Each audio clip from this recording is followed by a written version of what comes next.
Agora eu queria passar a palavra para a professora Ieda.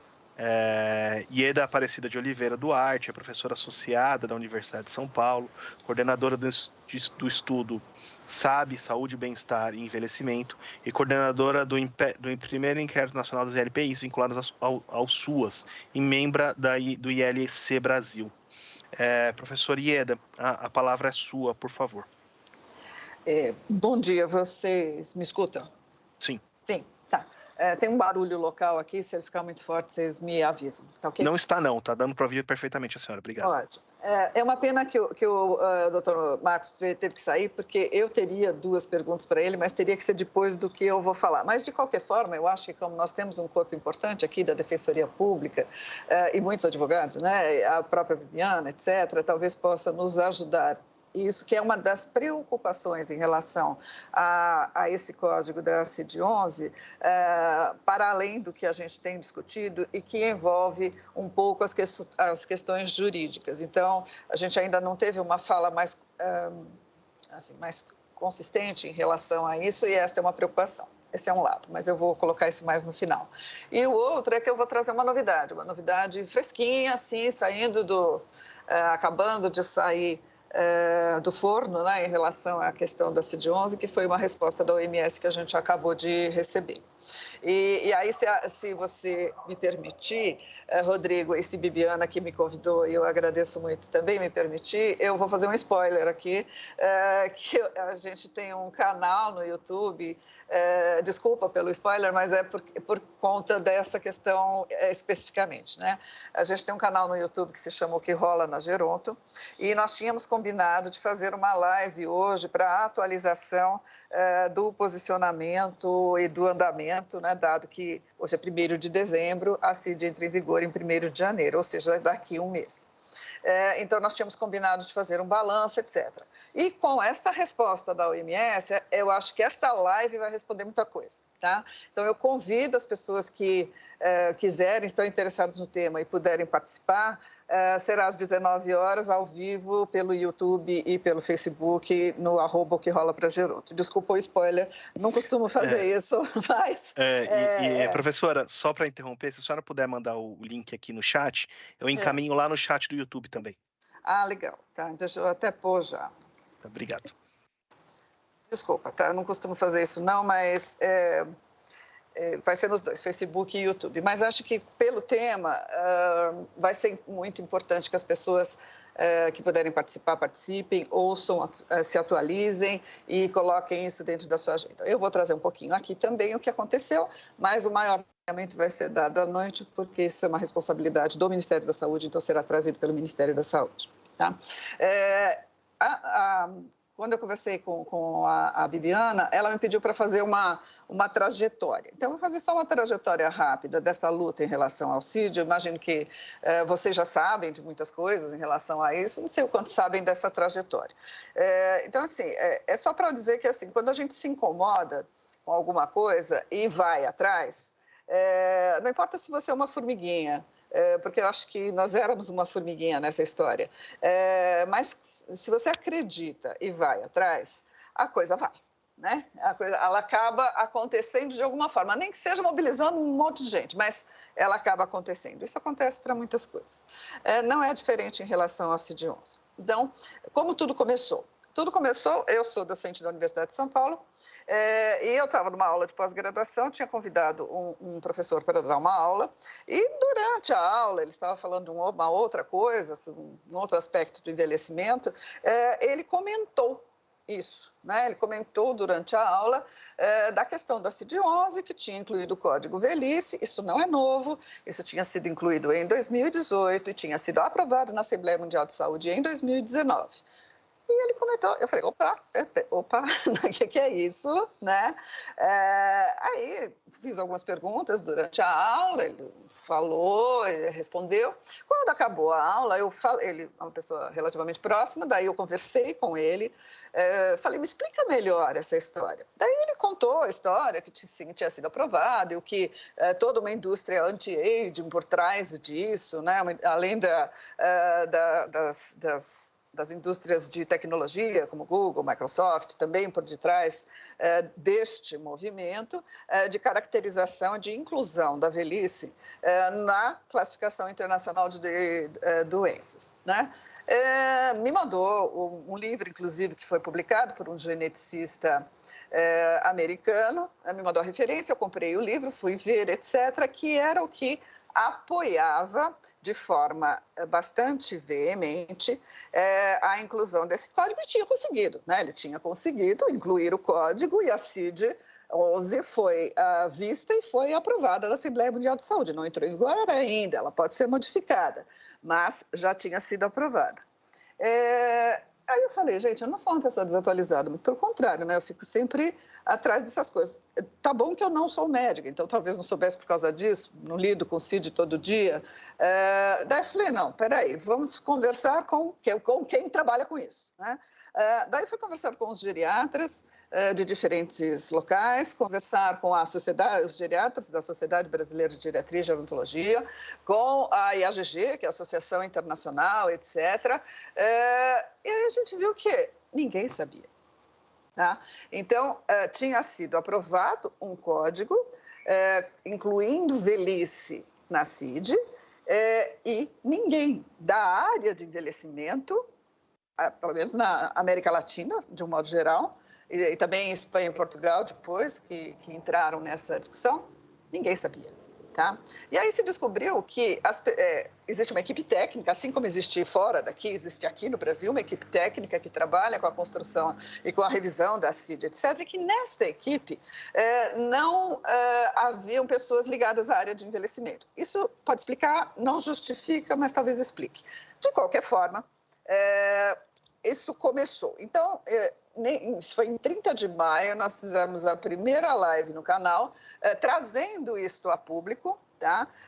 Para que as pessoas entendessem o que estava acontecendo. Isso gerou a criação de um movimento nacional, que é hashtag Velhice Não é Doença, que gerou a mobilização da sociedade civil, de diferentes instituições. Nós fizemos diferentes lives, diferentes eventos, etc., para tornar isto público. E aí nós mandamos para a Organização Mundial de Saúde, este movimento mandou para a Organização Mundial de Saúde um documento pedindo, né, que isto fosse alterado, e foram feitas várias idas e vindas em relação à OMS. Bom, então, para a gente entender o que embasou o nosso movimento, eu vou colocar para vocês algumas coisas que vocês já falaram, muitas coisas aqui, mas que embasou e que é para a gente conversar assim, com a mesma compreensão.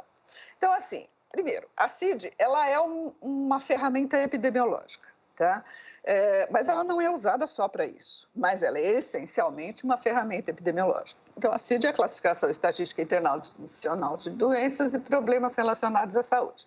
Presente em 115 países e traduzida em 43 idiomas diferentes. Ou seja, ela existe para que nós uniformizemos as informações em relação à questão das doenças e dos problemas de saúde.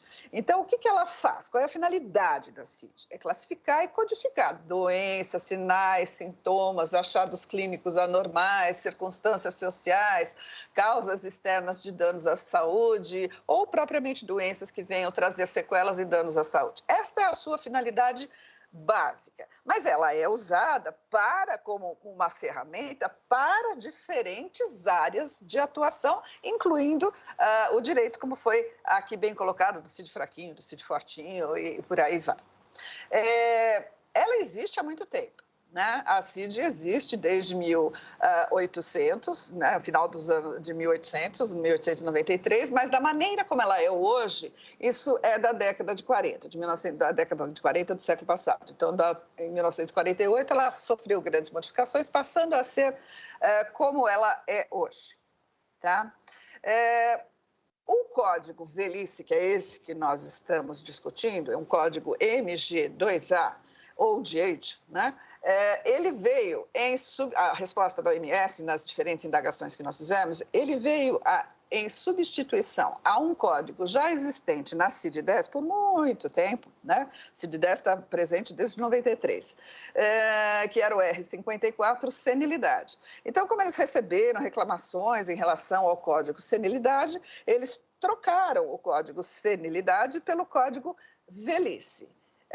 E não sei o quanto as pessoas manipulam a CID é como se fosse um dicionário, né? Você tem um código alfanumérico e a esse código, que é o MG2A, este código você dá um nome, no caso, velhice. E embaixo você coloca, entre aspas, sinônimos, que na verdade são códigos correspondentes. Então, ao código velhice, MG2A velhice, os códigos correspondentes são idade avançada, senescência sem psicose e debilidade senil. Então, o problema já começou aqui, tá? Primeiro que colocar velhice por tudo que já foi colocado aqui é entendido como um erro, porque você está considerando apenas uma faixa de idade e classificando essa faixa de idade como um problema de saúde, tá? Depois a gente especifica um pouquinho melhor isso. Mas independente dessa questão base, que é a mais forte, os códigos correspondentes são equívocos conceituais. Primeiro, velhice não é idade avançada, né? Velhice é uma fase da vida, que por lei ou não, e aqui temos diferentes discussões em que idade isso aconteceria ou de que forma isso aconteceria, mas ela é um período da vida, né? Que vai terminar com a morte dos indivíduos. Ela é um grande período da vida. Dependendo da teoria que você adota, vai começar mais cedo ou mais tarde, tá? Então, ela não é igual à idade avançada. Velhice não é igual à idade avançada, tá? A outra coisa, há conceitos, imagino que isso talvez já tenha sido discutido em algum momento, que já é de conhecimento da maioria das nossas pessoas que nos escutam. Senescência é entendida como a somatória das alterações que acontecem no processo de envelhecimento, que não são consideradas problemas, ou pelo menos não são consideradas doenças, tá?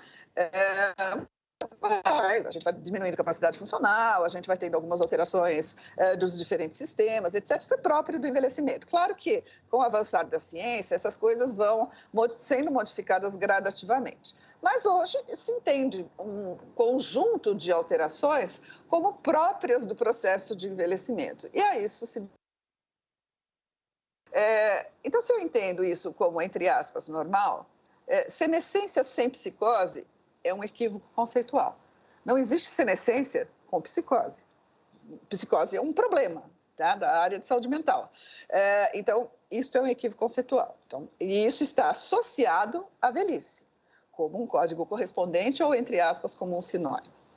O outro equívoco conceitual, o terceiro equívoco conceitual, é a colocação de debilidade senil. Debilidade senil, ela é um conceito muito mais associado à senilidade e mais especificamente associado à condição, por exemplo, da síndrome de fragilidade, que não está na CID, por incrível que pareça. Fragilidade tem sido algo estudado há mais de 20 anos, não importa se existe consenso ou não consenso, que modelo que a gente usa ou não, mas fragilidade vem sendo altamente estudada há mais de 20 anos na área de geriatria e gerontologia e ela não consta da CID-11, tá?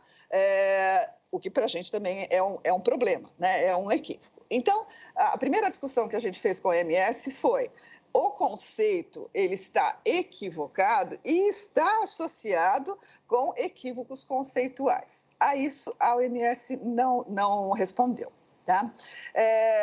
Aí a gente foi justificando para a Organização Mundial de Saúde a questão que definir a velhice como uma condição de saúde baseada especificamente na idade era um grande equívoco, porque a representação fenotípica da velhice ela é extremamente diferente do ponto de vista clínico-funcional, considerando os diferentes lugares do mundo, as diferentes idades, os diferentes principalmente os diferentes determinantes sociais associados às condições de vida das pessoas.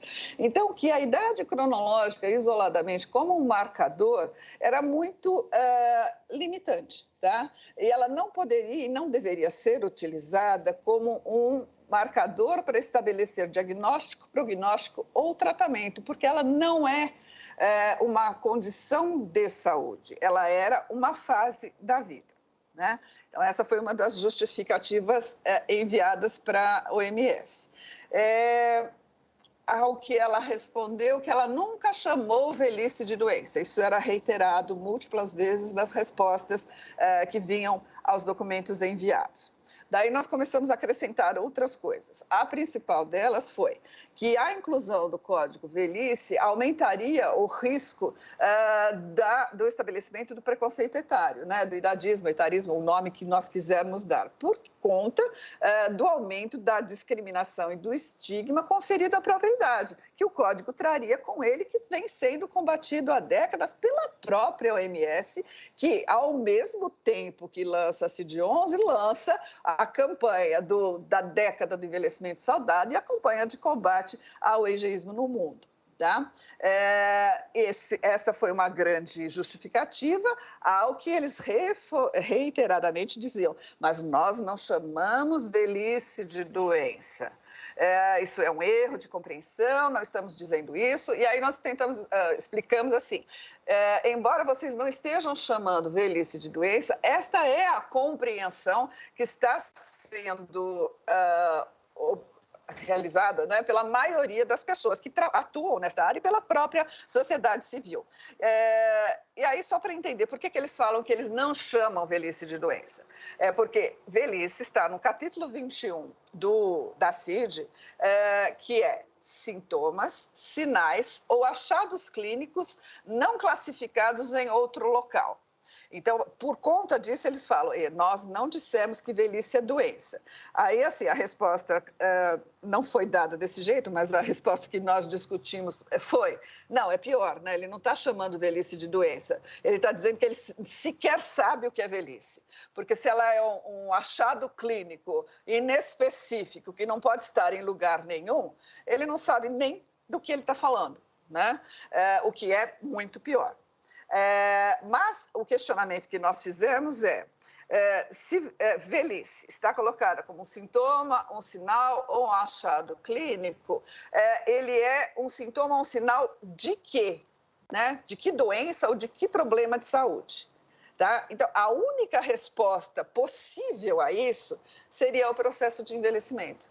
E aí a OMS não tinha como argumentar contrariamente, porque se você fala, ela é algo que eu não sei o que ela é um achado clínico que aparece nas pessoas a partir de determinada idade, né? Porque ele está fazendo um corte cronológico, ela tem que estar associada a alguma coisa. E a única resposta possível seria o processo de envelhecimento. Então, a partir daí, a OMS falou que não tinha sido esta a intenção, mas que eles compreendiam que estava havendo um equívoco. Então, eles estavam se disponibilizando a pensar e a discutir a questão. Bom, daí nós mandamos alguns outros documentos dizendo assim, sinais e sintomas relacionados, né, a doenças e problemas de saúde, no processo de envelhecimento, né, por conta da própria senescência, eles podem ser obscurecidos, atípicos, nem serem relevantes. Os sinais e sintomas dos idosos são diferentes da apresentação nas pessoas de outras faixas de idade. E aí nós temos um outro problema, que é a formação dos profissionais. Infelizmente, ainda hoje, a maior parte dos profissionais de saúde, de todas as áreas, tá, não tem no seu currículo conteúdos específicos e bem discriminados relacionados ao envelhecimento. Então, se eu sou não adequadamente formado, eu posso subavaliar e subdiagnosticar condições tratáveis e dizer que estas alterações, que eu não sei quais são, porque não fui habilitado a isso, é igual à velhice. Então, ele tem porque ele é velho. Tá? Então, isso implicaria num risco grande de fazer um tratamento ou um diagnóstico impreciso das reais condições de saúde das pessoas idosas. Então, isso se tornou uma preocupação em termos de organização das políticas públicas e das políticas assistenciais. A outra coisa, e esse é mais do lado da epidemiologia, é assim, como o Dr. Marcos bem falou antes de mim, né, nós existimos juridicamente por 2 momentos, certidão de nascimento e declaração de óbito. Né? Então, se na declaração de óbito, a partir da introdução de um código como esse, eu passar a colocar como causa de morte velhice, né, o que é que isso vai significar? Tá? A CID serve, entre outras coisas, para nós entendermos como acontecem as causas de morte e mortalidade da população em diferentes contextos do mundo. Agora que nós vivenciamos a pandemia, por exemplo, se nós não tivéssemos uma definição bem clara do que significa o Covid, tá? O SARS-CoV-2, etc., diferentes países do mundo poderiam tratar da mesma coisa, estar tendo o mesmo problema, entendendo isso como uma coisa diferente. E daí nós não teríamos a compreensão de que estava ocorrendo uma pandemia, embora estivesse ocorrendo a mesma coisa em diferentes lugares do mundo, em todo o mundo. Se eu não olho do mesmo jeito, eu posso entender como coisas diferentes. Então, o impacto epidemiológico de códigos como esse, que são inespecíficos, são devastadores em termos epidemiológicos. Tá? Comparações internacionais ficariam distorcidas. Você teria, assim, um país onde as pessoas morrem mais de velhice. Ele é melhor ou pior do que aquele em que as pessoas idosas morrem de diagnósticos bem feitos. Então, você não teria esse tipo de comparação. E isso teria um impacto muito importante nas políticas públicas, porque é a partir destes dados de morte e mortalidade que você organiza serviços, organiza estratégias de intervenção e tudo que está relacionado à área de saúde. Tá? E aí, colocando aquilo que eu falei para vocês, e aí sim envolve uma questão mais jurídica, houve uma preocupação nesse sentido, é assim, quem tem 60% da população brasileira, um pouco mais de 60%, é exclusivamente SUS dependente. Tá? Mas nós temos, principalmente aqui em São Paulo, e com a população idosa, nós temos cerca de 40%, isso tem aumentado, quase 50% dos idosos aqui em São Paulo, nós temos mais de 1.800.000 idosos, que tem convênio, tá? Tem saúde suplementar. Para você ingressar, e acredito que muitos dos que nos ouvem aqui também devem ter a questão de saúde suplementar. Para a maioria dos convênios, para todos os convênios, quando você assina um contrato, né, está escrito lá se você tem doença pré-existente. Né? Então, uma das preocupações, e essa resposta eu não tenho, porque esta é uma resposta que eu acho que vocês aqui devem ter, mas já existe uma mobilização da saúde suplementar, porque eles acham que colocar velhice como doença é bom, tá, para a saúde suplementar. Por quê? Porque ela entra como uma doença prévia. Então, se ela entra como uma doença prévia, ela impacta nas carências e ela impacta no valor. Tá? Então, essas questões, ainda não há uma manifestação própria sobre isso, mas isso em diferentes momentos, em diferentes reuniões que eu tive a oportunidade de participar com pessoas da área, etc., você vê que todo esse movimento que a gente faz enquanto sociedade civil para mudar, para tirar o código, porque isso é um absurdo, porque isso provoca etarismo, para algumas áreas, né, ela não é vista assim. Tá? Ela é vista como algo que pode ser, principalmente, economicamente interessante. Tá? Então, esta é uma questão que eu acho que a gente precisa sempre estar atento e ver com muito cuidado. A outra questão é, na hora que e isso também são vocês que podem me responder, pena que, infelizmente, o Dr. Marcos não está aqui por conta da questão da internet. Quando você tem um código de velhice, como ficam, e aí talvez eu não seja tão atualizada nos termos, mas como ficam as questões relacionadas, por exemplo, à curatela, as questões de essa pessoa nem sei se usa ainda o termo interdição, mas era um termo que se usava bastante, mas é uma conduta que vai nesse sentido, de tirar a existência legal desta pessoa por incapacidade. Tá? Então, na hora que eu tenho um código, tá, que diz que ele é velho, eu posso associar este código à não adequação desta pessoa à sua responsabilidade civil. Isso pode ser utilizado contra as pessoas idosas? Então, esta também é uma preocupação. E que são discussões que nós vemos pouco, mas que são importantes de também entrarem nesta pauta. Tá?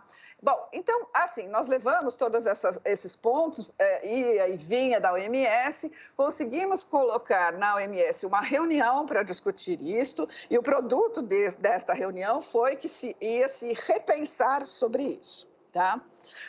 Daí aconteceu o G20, e quando aconteceu o G20, o que o movimento fez? Nós conseguimos fazer com a assessoria, assim, da assessoria da diplomacia, da diplomacia mesmo, que embasa o Ministério, uma assessora diplomática, ela estava a favor do movimento e ela levou a nossa carta para o ministro da Saúde. Não vou aqui discutir se o ministro é bom, se é ruim, etc. Não é essa a pauta. Mas o ministro ia estar no G20. E no G20 ia estar também o Tedros, que é o presidente da OMS. Então, esta carta foi levada ao ministro, o ministro apoiou e assinou a carta, enquanto Ministério da Saúde, aprovando a reivindicação que a gente estava fazendo, e essa carta foi entregue em mãos para o Tedros no G20. Tá? Daí, a OMS começou com um olhar diferente, isto associado a uma manifestação da Espanha. Então, a sociedade civil da Espanha, os idosos, né, da Espanha, se juntaram e mandaram uma carta pedindo a demissão do Dr. Tedros, da OMS, por conta de agressão às pessoas idosas, né? Que a postura da OMS com o Código Velhice era contra as pessoas idosas. Então, ele era um irresponsável e ele deveria ser demitido. Na hora que chegou lá, é sociedade civil, né, gente? É Espanha, é Europa, essa coisa toda. Então, aí as pessoas começaram a ver a questão de uma outra forma, né? Mas ficaram enrolando, né? Ficaram enrolando a gente, não tinha resposta, falavam o que eu pensar, que isso, que aquilo, e vai, e vai, e vai. Bom, aí o que nós resolvemos? Nós resolvemos juntar, fizemos um outro documento com tudo isso, cobrando a OMS, e combinamos que no movimento existem pessoas e muitas instituições. Então, combinamos que as pessoas, representando as suas diferentes instituições, elas entrariam no site da CID, porque existe um site disponível onde você pode questionar e sugerir. Então, o documento base, que foi elaborado por um grupo específico deste movimento, né, ele pautado em tudo isso que eu comentei aqui com vocês, esse documento foi aprovado por todo mundo, traduzido para o inglês e distribuído. Então, as pessoas metralharam o site da CID, tá, com este documento. Né? Isso não faz 10 dias, faz uma semana, mais ou menos. Tá? E nós estávamos esperando uma resposta. E aí, eu posso trazer em primeira mão e convido todos para ir na live, porque daí quem vai falar melhor do que eu isso vai ser a Cristina Hoffmann, do Ministério da Saúde. Nós obtivemos a resposta anteontem, né, que eles aceitam e vão retirar o código do CID. Então, o código MG2A Velhice sairá da CID-11. E, no seu lugar, eles vão colocar um outro... Quer dizer, não sei se eles vão deixar o MG2A e mudar só o nome, mas, de qualquer forma, a velhice vai sair. E vai ficar um outro que é envelhecimento associado ao declínio da capacidade intrínseca, que é produto do documento já aprovado na OMS, que veio depois do envelhecimento ativo, como a questão... da política do envelhecimento saudável associado à capacidade intrínseca. Para nós, né, isto é bom. Na verdade, foi uma grande vitória, né? Porque conseguimos, pelo menos a fala, de que o código será retirado e entrará algo que pode sim ser usado em termos de saúde, porque eu estou falando de diminuição da capacidade intrínseca no processo de envelhecimento, que é real, tá? E que tem implicações diversas em termos de saúde. Mas eu não estou chamando de senilidade, eu não estou chamando de senescência, eu não estou chamando de velhice. Eu estou caracterizando de forma adequada as alterações do processo de envelhecimento. Essa é a novidade fresquinha. Então, assim, para a gente, né, para nós que começamos essa história toda, é uma grande vitória. Mas ela só é real a hora que ela acontecer de verdade, né? Então, por enquanto, a OMS respondeu isso, dizendo que o código será retirado, será substituído por este que eu acabei de comentar, e que esta resposta, este e-mail que veio para a área técnica de saúde do idoso, foi para os responsáveis pela CID no Brasil, que são responsáveis pela tradução da CID no Brasil, tá? E pelo representante da OPAS Brasil, ao mesmo tempo. E aí, dizendo ao final que será enviado um e-mail para o ministro da Saúde, para o Ministério da Saúde, com esta decisão. Então, que fase nós estamos? Primeiro, esperar que este e-mail realmente venha e que isso se torne concreto e, de verdade, ver o código retirado da CID-11. Então, até que isso aconteça, nós estamos lidando com uma promessa.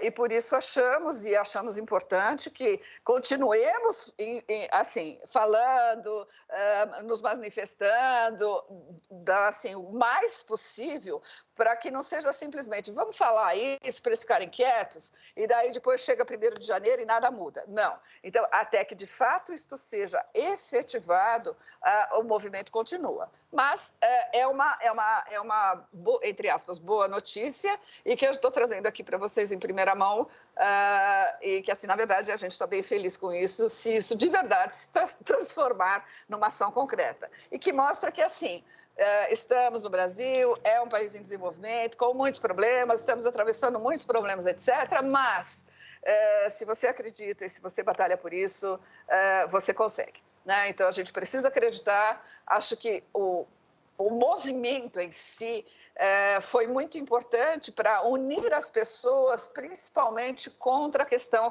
do preconceito contra a idade. Então, a partir daí, eu acho que a gente vai conseguir fazer outras coisas que são também importantes. Então, Viviana, não sei se era isso que você queria que eu trouxesse, a gente está aqui à disposição. Tá? Ieda, muitíssimo obrigada. Muito bom recebermos essa notícia, né? Isso mostra como é importante a luta pelo direito, a luta pelos direitos, essa articulação, né? Eu gostaria de parabenizá-la, parabenizar todos que estiveram à frente aí na organização desse movimento e com certeza vamos continuar aí nos manifestando e apoiando até que isso se efetive. Muito obrigada. Rodrigo? Obrigado, Bibiana, obrigado, professora Ieda. É um prazer ouvi-la também. Acho que essa retomada da luta e a notícia são muito, muito importantes, muito interessantes. Com alegria que a gente ouve isso. Bom, professora, em princípio aqui no chat a gente não teve nenhuma pergunta ainda, mas a gente pode aguardar um pouquinho.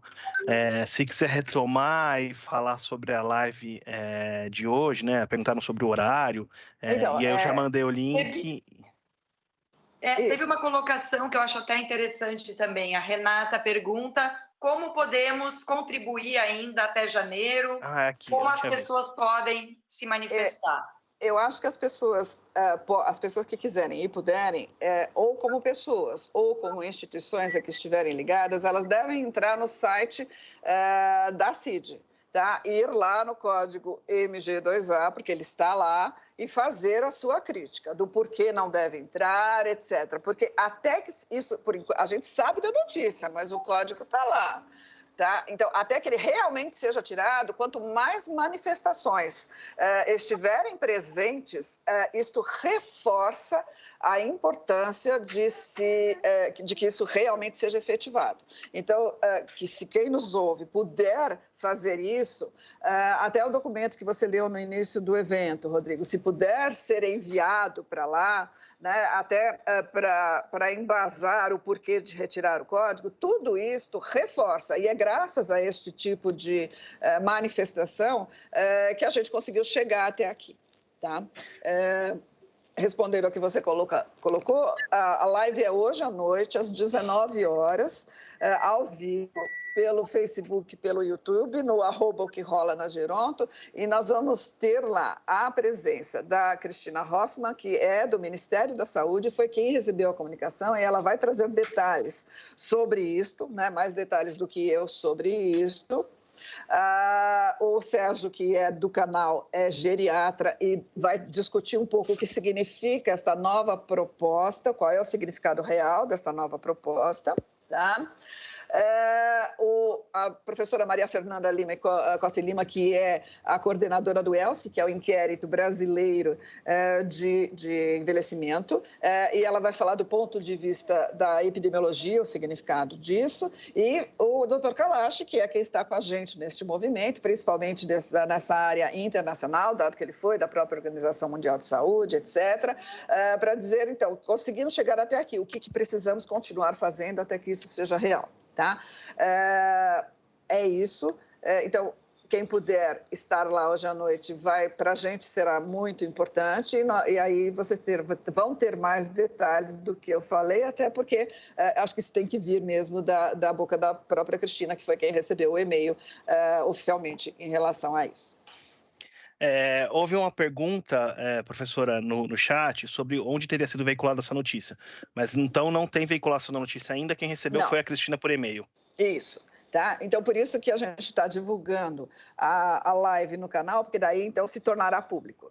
Né? Tá. Eu estou falando aqui na aula, e antes de falar, só para entender também, para a gente não estar fazendo coisa errada, né? Antes de eu falar aqui, eu perguntei para ela, falei, Cristina, eu vou estar num evento agora, né? Vou ter uma fala sobre isso lá com o pessoal da Defensoria Pública. Posso levar? Né? Aí ela falou, pode levar, porque a gente vai estar falando de noite no canal. Então, é só por isso que eu trouxe, senão eu não me sentiria confortável em estar falando uma coisa que não foi para mim que veio, mas foi para ela. Embora ela tenha compartilhado com a gente tenha discutido tudo isso, eu não fui a detentora da informação, mas pedi autorização para poder divulgar aqui. Obrigado, professora. Você começou a sua fala dizendo que tinha duas perguntas para o professor Marcos Orione sobre direito, mas que, eventualmente, como ele saiu, não poderia responder. A senhora quer fazer as perguntas? Não, então, são essas duas questões relacionadas à CID-11 em relação a como fica se aprovamos um código como esse em relação às interdições, embora não seja mais esse o nome, mas as restrições da identidade social dos idosos, né? Isso poderia ser usado contra as pessoas idosas. Infelizmente, nós sabemos que isso já, de alguma forma, já é feito. Mas a partir do momento em que a gente realmente institui isso dá ou não dá mais força para esse tipo de situação? Tá? E a outra questão é possível que as operadoras de saúde, os convênios, possam utilizar desta ferramenta para modificar os contratos, por exemplo, né? Porque isso envolve questões legais. Então, isso eu não sei responder. Essa é uma coisa...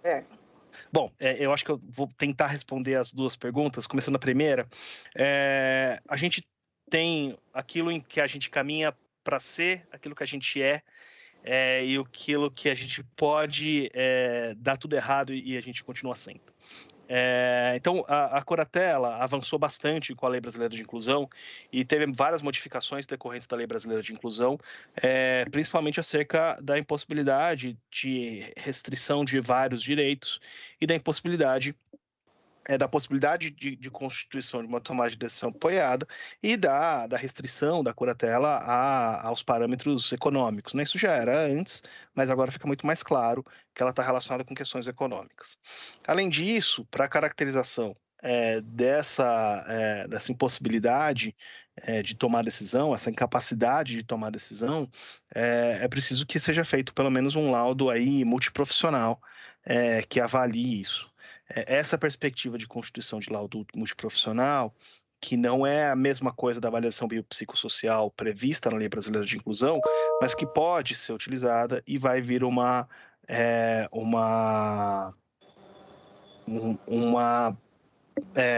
regulamentação, deve vir uma regulamentação do governo federal, que a gente ainda não sabe como vai ser, mas que aí pode ser algo que seja muito mais interessante, mas a tendência é que não seja, que ela seja restritiva dado as circunstâncias com o governo, o tipo de governo que a gente vem lidando nos últimos três anos aí, né? A gente está vendo muito bem como são tratados essas possibilidades de ampliação de direitos das populações mais vulneráveis ou em questões específicas. De qualquer modo, do ponto de vista de hoje, da legislação de hoje, ter uma doença, ou ser portador de uma doença, ou ter algum sintoma, não é suficiente para a curatela. Então, a pessoa pode ter uma doença e sofrer uma interdição, né, ser curatelado, e pode ter a mesma doença e não sofrer, porque o que determina é a capacidade de compreender e de tomar decisões. Compreender a natureza das decisões e tomar aquelas decisões, e não necessariamente a doença em si. Então, desse ponto de vista, a mera a inclusão no CID da velhice como doença ou como sintoma não significa que vai poder automaticamente haver curatelas com base na simples existência de velhice. Vai ser preciso, como é em todos os casos, comprovar a incapacidade para tomar decisões de uma maneira geral. E com todos os problemas que a curatela já tem. Isso, só lembrando, Rodrigo, só sendo o advogado do diabo aqui, não sou advogada nenhuma, mas eu já vivenciei situações assim muitas vezes, que para quem é favorável a isso, né, e existe muita gente, por incrível que pareça, velhice seria uma, entre aspas, doença fora de possibilidade terapêutica de cura, com evolução progressiva, sem reversão, né? Isso é verdade, né? É claro que não é com essa conotação negativa que eu estou colocando aqui, mas é real, né? Por quê? Porque não existe pílula da juventude, a gente fica velho mesmo, gente, a gente fica velho um dia vai morrer, ponto. Né? Posso envelhecer muito bem, mas envelhecer é um processo reversível. Não há tratamento ou cura para isso, é isso que a gente combate. A indústria anti-aging é real. Então, eu estou trazendo isso daqui porque haverá essa discussão também. Né? Mas, isso também entrará na pauta. Só para a gente lembrar. Mas se você for pensar de uma outra forma, dando um exemplo mais concreto, uma pessoa que é acometida por Alzheimer, ela pode ter capacidade de compreender as decisões ou pode não ter.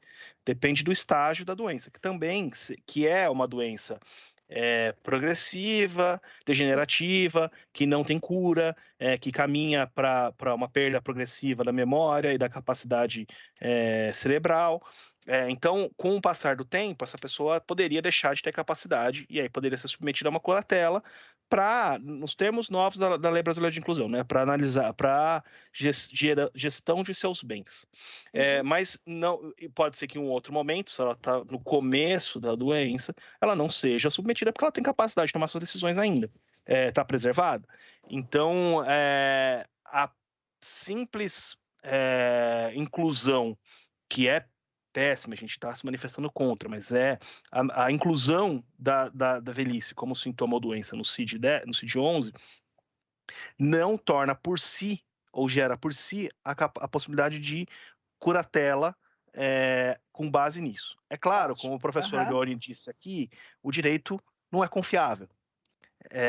E a gente não consegue produzir respostas com certeza antes de as coisas acontecerem no direito, das questões políticas envolvendo na jurisprudência dos tribunais superiores, e aí eu encaminho para a segunda resposta. Acho, Rodrigo, desculpa, mas só também para rapidamente me manifestar sobre esse aspecto, eu acho que a preocupação é muito pertinente, professora Ieda, porque apesar, né, a resposta do Rodrigo é perfeita no sentido do dever ser, né, daquilo que mais a gente encontra no direito, inclusive muita resistência aos avanços da Lei Brasileira de Inclusão, né? Então, assim, um risco de que talvez houvesse uma utilização desse CID como um CID fraquinho ou algo que vai se somar a alguma argumentação em prol de uma abertura de curatela, né? Então, haveria sim, ao meu ver, né, o risco de uma utilização deste CID somado a outros argumentos, outras questões, né? Então, nesse sentido, é muito prejudicial e preocupante em relação às curatelas. Exato.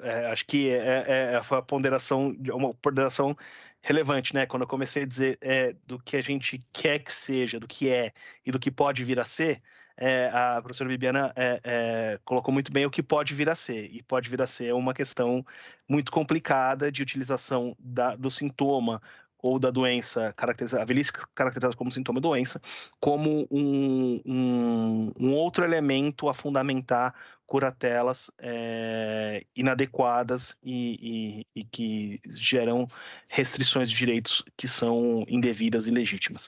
Então, acho que foi muito bem pontuado, professor, obrigado, porque, de fato, faltou essa parte do que pode vir a ser. A questão dos planos de saúde, professor Ieda, a gente tem a limitação de impossibilidade de aumento de valores de prestação de plano de saúde, né, da prestação de plano de saúde a partir dos 60 anos. Então, o próprio Estatuto do Idoso prevê isso e a Lei de Plano de Saúde também tem restrições nesse sentido. Então, não poderia haver aumento dos valores após os 60 anos. Então, quando, em tese, se passa a ser portador, pela legislação brasileira, de um sintoma ou doença como a velhice, que é a partir dos 60 anos, não pode mais haver aumento do plano de saúde. Mas isso, não é essa... desculpa, Rodrigo, mas não é essa a minha preocupação. Mas termina, desculpa. Isso, por si, ela não garante exatamente as coisas, porque é um modo de olhar para a questão e não é uma conclusão. De fato, essa questão é uma questão ainda em aberto. Existe a possibilidade de questionar a doença pré-existente, existe a possibilidade de questionar de pessoas que entram no plano de saúde depois, existe a possibilidade de questionar vários outros aspectos decorrentes dessa questão do plano de saúde. Mas, pela legislação atual e nessa perspectiva, em tese, não poderia haver aumento de valores ou não poderia ser negada a entrada por doença pré-existente.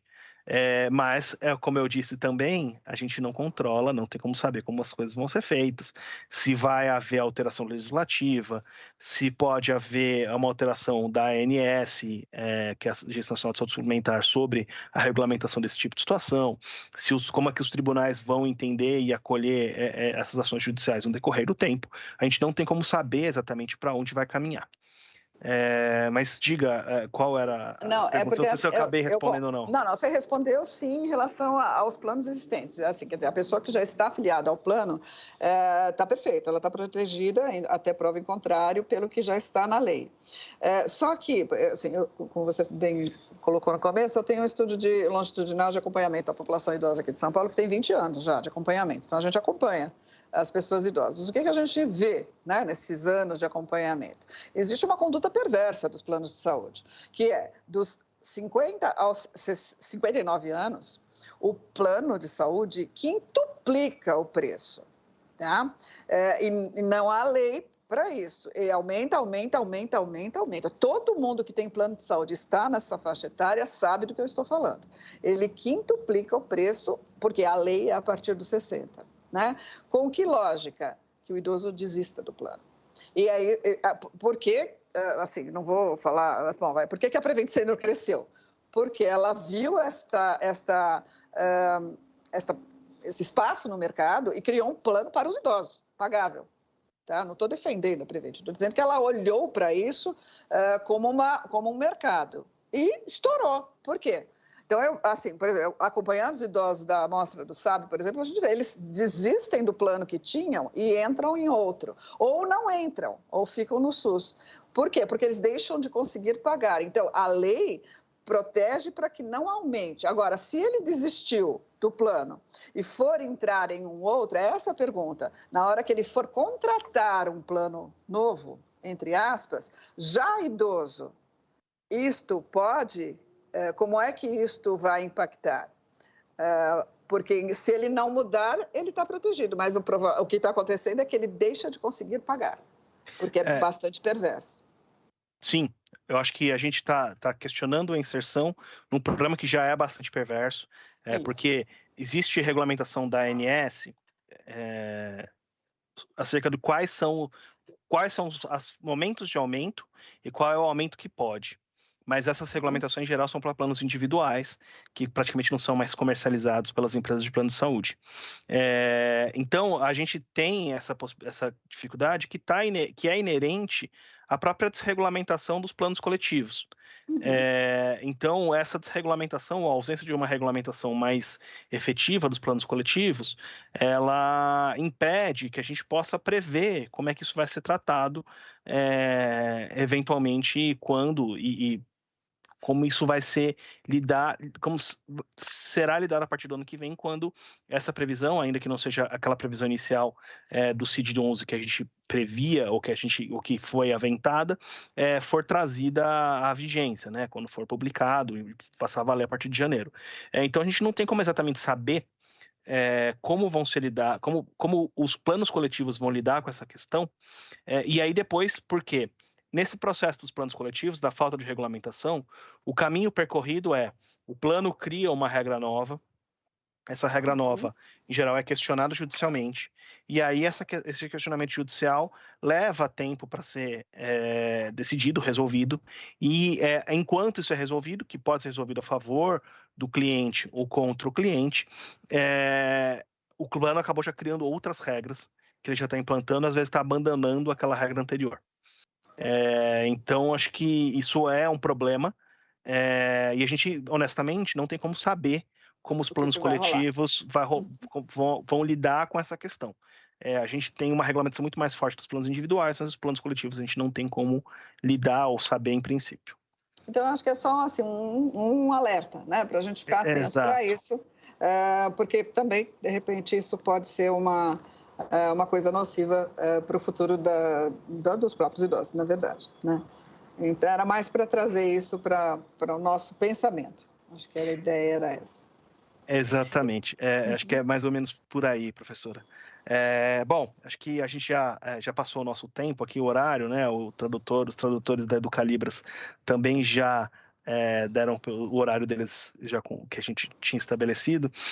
Então, acho que eu vou passar para a professora Bibiana para os agradecimentos finais e agradecer a professora Ieda pela fala e pela contribuição. Acho que foi muito importante para todos nós aqui. Professora Bibiana. Eu que agradeço. Obrigado, professor. Bibiana, começo agradecendo novamente também a professora Ieda e a todos os palestrantes. Tivemos aí um evento muito rico, né? E tivemos também essa informação aí em primeira mão, muito importante. Né? Estaremos lá às 19 horas, acompanhando e somando aí nessa luta. Gostaria de agradecer novamente também a todos os servidores, membros do NEDPED, agradecer a Defensoria Pública, a EDEP também por acolher e promover este evento e parabenizar também, agradecer aos nossos estagiários de gerontologia, agradecer a todas as pessoas que acompanharam o evento e enviaram perguntas e manifestações. Muito obrigada e até uma próxima. Eu também, então, eu passo aqui a encerrar o nosso evento, passo ao encerramento. Queria começar agradecendo a todos os participantes, né? Ao Alexandre, ao professor Marcos Orione, a Adélia e a Ieda. Acho que todos foram muito importantes para a construção do nosso evento, a publicação da nota pública. Queria agradecer aos estagiários de gerontologia e a professora Bibiana pela disposição e pela contribuição para a gente construir o evento hoje. Queria agradecer a Elizabeth Saik, que é a nossa assistente social do Centro de Atendimento Multidisciplinar, que teve um papel muito importante na construção do evento, na elaboração, participação do evento. Queria agradecer também a EDEP pelo apoio e agradecer aos tradutores de Libras, porque nós do NEDPED não fazemos eventos sem tradução em Libras. Então, queria agradecer também aos tradutores em Libras, porque são essenciais para garantir um evento mais inclusivo para todas as pessoas surdas que possam participar e assistir ao evento e compreendê-lo adequadamente. Obrigado a todos, a todas. Aguardo-os em um próximo evento e encerro por aqui. Até logo. Tchau, tchau.